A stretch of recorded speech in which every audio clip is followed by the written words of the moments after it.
we'll talk about whatever they'd like to talk about, and for as long as they want to talk. And so, any subject they want to get into, except what I'm buying currently, I love to talk about what they want to talk about.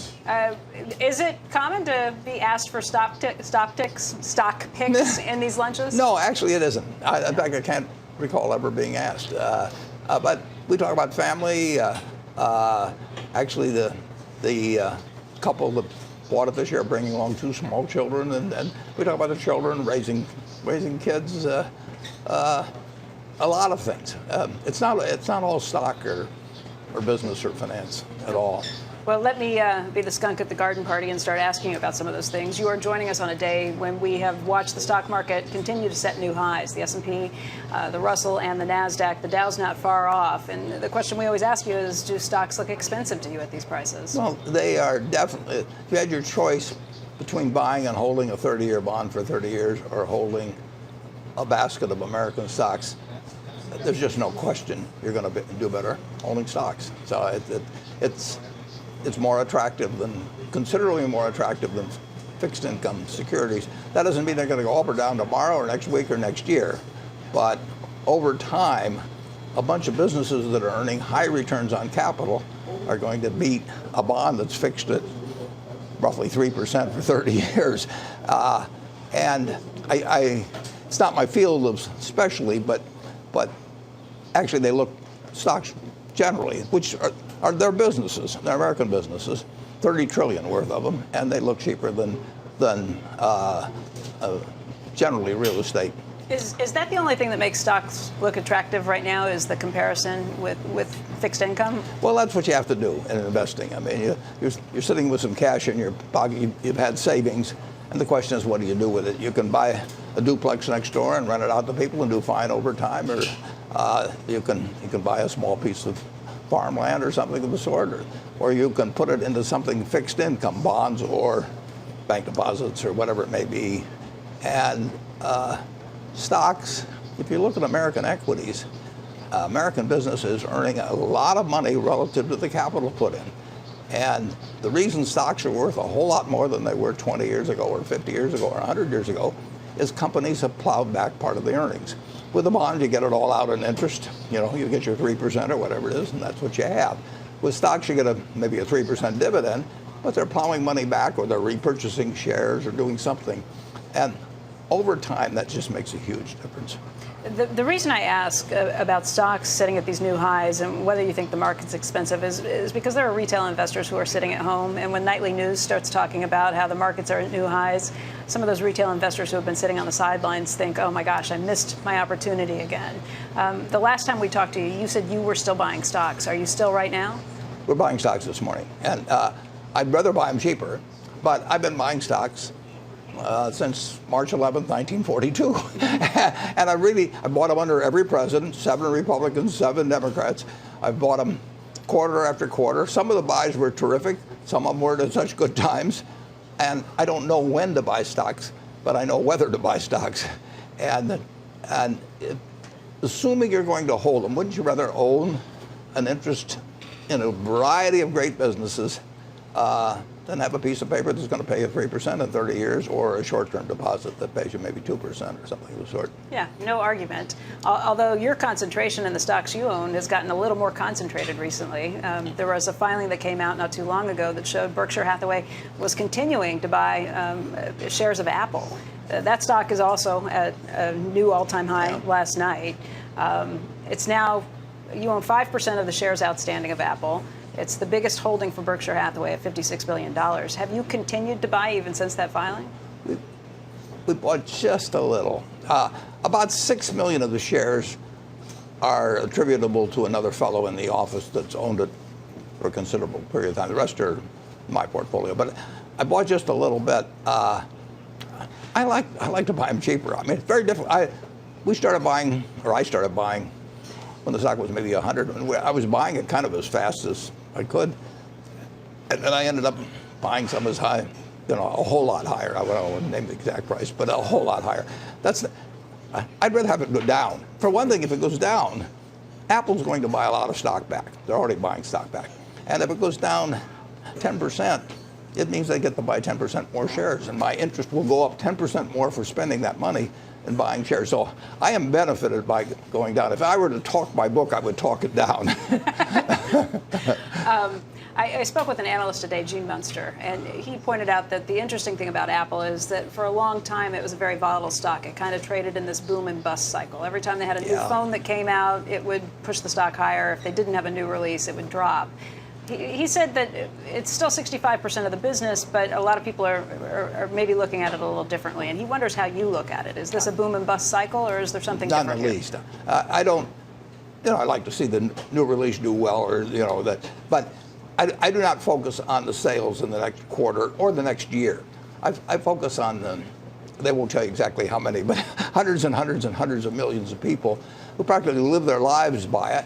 And if you look at that little piece of whatever it is, that is some of the most valuable real estate in the world. I mean, that is Fifth Avenue will never come close to that. I mean, it is. You've got hundreds and hundreds of millions of people with loads of buying power and able to do business or learn information or whatever it may be, and it's part of their habit of living. I mean, they spend hours a day, and it does all kinds of things for them. So that real estate is worth a fortune, and it's nice to have it added to as they sell new phones, and of course a lot of them are replacement phones. But they're adding to hundreds and hundreds of millions of consumers that are never going to get to Fifth Avenue, or they're never, and you are an indispensable part of their lives. I mean, it's an extraordinary product. So you don't even look at it like a tech analyst would, or like a tech company for that matter?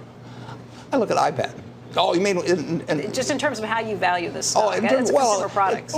They've got to keep having the product that this huge clientele regards as indispensable. So it's got to be the best thing that they can tell us to when airplanes will arrive, or whatever it may be, what the weather will be, what stocks are doing, a million play games, whatever it may be, and that's important that their replacement products are looked at as super desirable. But one of the things that I grew to understand was we have a very large retailing operation, the Nebraska Furniture Mart, and if people went in to buy the latest iPhone or whatever it might be, if for some reason we didn't have it, you couldn't sell them anything else.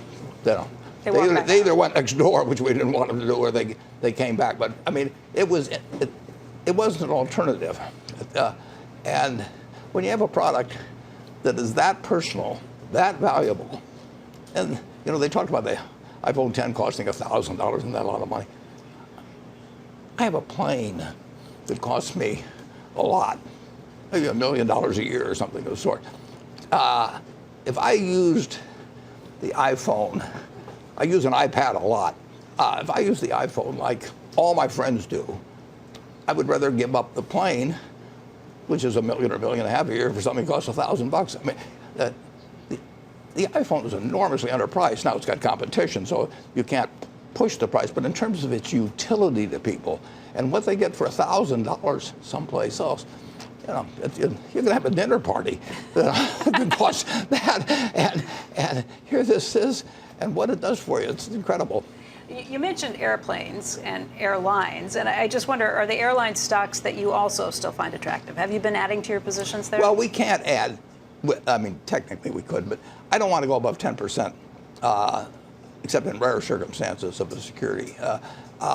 So we own 9.5% of the four largest, and I actually have to trim them just a little if they're repurchasing shares to stay under 10%. If I could buy 20%, I would have been happy to buy 20%.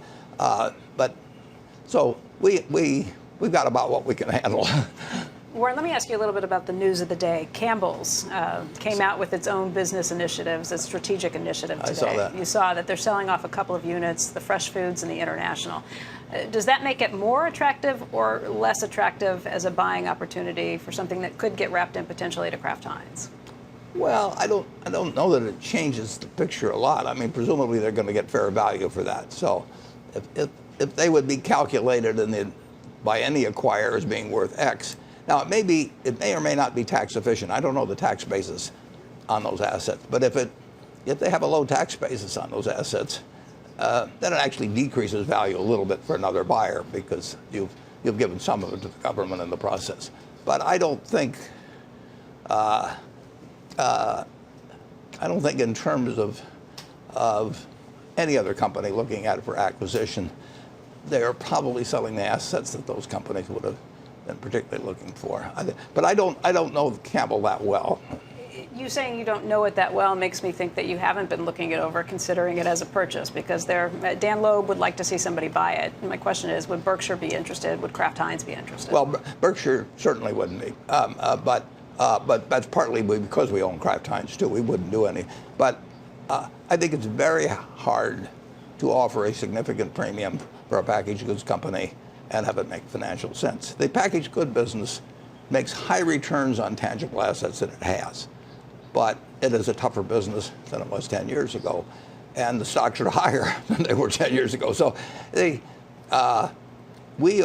back in the 80s, we were the largest shareholder of General Foods. I've always liked brands, and they're very good brands, but in terms of the battle of the retailers versus the brands and the willingness of people to change their habits, probably had a higher propensity for that than 20 or 30 years ago. So branded packaged goods are a very, very, very good business in terms of return on tangible assets, but they're not a sensational business in terms of where you can be 5 or 10 years from now. Let me ask you about some news that Berkshire made a little over a month ago. I'm not sure it received quite the attention that it should have. You said that you were changing your views on buying back Berkshire shares. Right. For a long time, you've said that if it got above 120% of book value, you would buy it back. That created a floor for the stock. Now you say that you're throwing that out the window. Right. If you and Charlie look at it, and you and Charlie Munger and agree on it and think it's worth it, you'll buy back stock. Have you bought back any stock since then? We've bought back a little, yeah, and we tie it now to intrinsic business value, which we should have done all along. But for a while, book value was a good proxy for. It didn't fully describe intrinsic book value, but it tracked it, and it was a reasonable proxy. And it's gotten to have less and less importance as we move to operating businesses from investments. So what really counts is what are the businesses worth, along with the securities we own. And if it's at a discount to that figure, Charlie and I will buy, and we bought some. How often do you and Charlie talk about it? Well, we don't have to talk very often because if it's so close we have to talk every time it moves 1%, it isn't worth buying. I mean, so there should be a margin of error in our calculation. So we never talk day to day or week to week on it, but I know that what's in his mind, I know what's in my mind. We're totally in sync, and we need a big enough discount so we're buying it at what we know is a price where the continuing shareholders are going to be better off because we bought it. We're running business for the people who are going to stay, not the ones who are going to leave. About a week and a half ago, or just about a week ago, I spoke with Brian Cornell. He's the CEO at Target, and he said that in his career, he's never seen a better environment for the consumer, that things seem to be firing on all cylinders. I just wonder what you see when it comes to the economy, what you see when it comes to the consumer. Well, the economy, really since the fall of 2009, has progressively gotten better. But it started from a very low base. It started from panic. And we've now had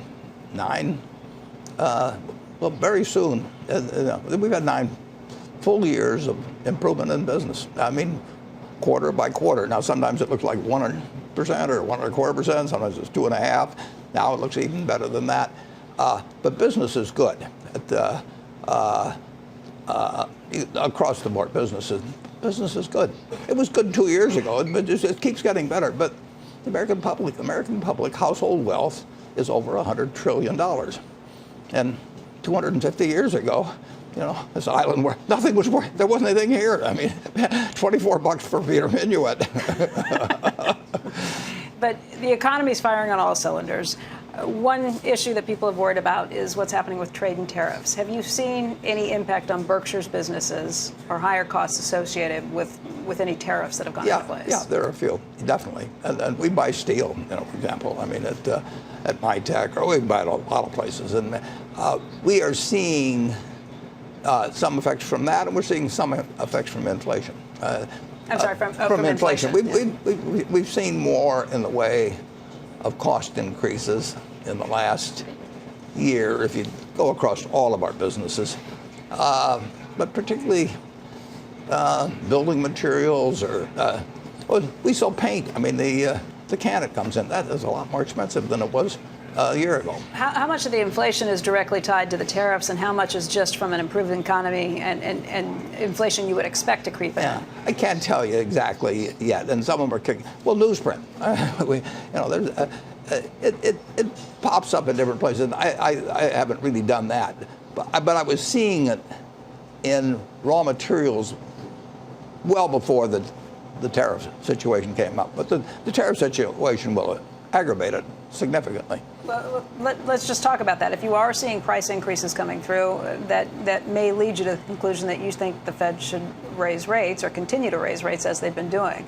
The president, Donald Trump, tweeted out and talked in an interview about how he doesn't like to see the Fed raising rates. What do you think about that? Just as somebody who watches I think it. Jay Powell is a terrific chairman of the Fed. I've known not known him well, but I've known him. I know people he worked with. And I've listened to what he's had to say. So I love the fact Jay Powell is chairman of the Fed. And he will do the right thing. As he gets a lot more figures in than I do. I may get him a little faster on some things than the Fed. They may work their way through. But he will see it, and he'll do what, in his judgment, is best for the American economy over time. There's no question about that. And maybe he'll make mistakes. I know I'll make mistakes, but he knows what his job is, and he'll do it. The president also tweeted about another initiative, and I just wondered what you thought about it. He said that after speaking with Indra Nooyi, we later found out that she was the one who had talked to him, that he would like to do something that he thinks will help American business. That's to say, stop reporting every quarter, maybe do it on a 6-month basis. What do you think of that idea? Because you have focused on long-termism. Yeah. Jamie Dimon and I came out a while back, but I've always focused on the idea that, I like to read quarterly report. As an investor, and we've got a couple $100 billion worth of common stock, so I like to get those quarterly reports. I do not like guidance, and I think that guidance leads to lots of bad things, and I've seen it lead to lots of bad things. I don't think quarterly reporting itself, it's when you get into promising people what you're going to do every quarter, because I can't promise it what's going to happen. We're in the hurricane season now, and you can change our earnings dramatically with a storm or something of the sort. So I think it's a very bad practice to be in the game of earnings guidance, and it is a game. I mean, people play it as a game, and then people adjust the numbers and all that. But I like to get the figures quarterly, and I hope that stays. I don't know if you follow Twitter very closely. My expectation is that you don't. Yeah, you're right about that. But there was a fake Twitter account, a fake Warren Buffett Twitter account that went from 20,000 followers to 200,000 followers in 24 hours by tweeting out all kinds of pithy sort of sound advice, things that said, folksy sayings that sounded like they could have come from you. Why don't you tweet more often? Well, I just don't see any reason to. I put out an annual report, and I do not have a daily view on all kinds of things. And maybe I've got a guy in this copycat or imitator. Maybe he's putting out better stuff than I would. So if he puts out enough good advice, I'll take credit for it. We have seen some CEOs who like to tweet very frequently, including Elon Musk. Yeah. He's certainly somebody who's tweeted a lot. What do you think about people who do tweet a lot? I don't think it's helped him a lot. No, I think it'd be particularly dangerous to start commenting on Berkshire daily, which I never would do. I won't do it with you. But no, I just think there's other things in life I want to do than tweet. I mean, I'm not that desperate for somebody to hear my opinion on this. Warren, it's your birthday today, your 88th birthday, and we want to wish you a happy 88th birthday. Thank you. In fact, we have something that we've ordered up. the chefs Oh. here at Smith & Wolinski put together just to celebrate your 88th birthday. This year, they went out of their way to focus on the Coke holdings.